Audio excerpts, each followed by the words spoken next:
L'IFTAR est un institut issu de la fusion en 2011 entre le LCPC, Institut de référence sur le génie civil, et l'INRET, Institut de référence sur les transports et leur sécurité. Aujourd'hui, l'IFTAR est installé au cœur de la Cité Descartes, en tout cas son siège est installé au cœur de la Cité Descartes, et c'est l'institut de référence en Europe sur la ville, les transports, l'aménagement du territoire et la gestion des risques. Je suis coordinatrice du projet Sun-City, c'est un des projets phares de l'IFTAR, un projet fédérateur de l'Institut, dont le but est de faciliter l'arrivée sur le marché de nouvelles technologies pour la ville durable, en particulier tout ce qui est solutions de mesure de la ville pour des applications à la ville durable. Marne-la-Vallée et la Cité Descartes, c'est le pôle ville durable et effectivement c'est le but de Sun-City, donc on est au bon endroit. Ce que vous avez ici, c'est la première phase de Sun-City. C'est le premier démonstrateur Sun-City. La suite sera déployée en 2017 à quelques dizaines de mètres d'ici. C'est la notion de tremplin pour aller vers des living labs.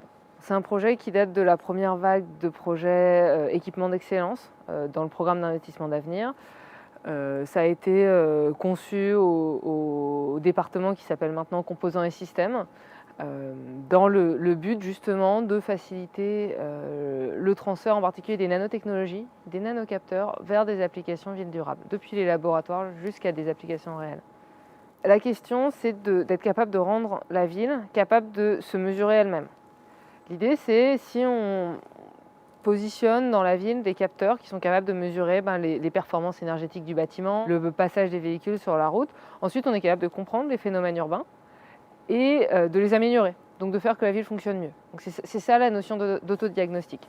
L'IFTAR est coordinateur du projet. On travaille là-dessus avec beaucoup d'acteurs de Paris-Est, donc l'ESSIer, le CSTB, l'UPEM, ainsi que des acteurs qui ne sont pas sur Paris-Est, INRIA et École Polytechnique CNRS. Clairement, Sun-City s'inscrit dans les politiques nationales pour le développement durable, pour les performances énergétiques, pour la préservation des ressources.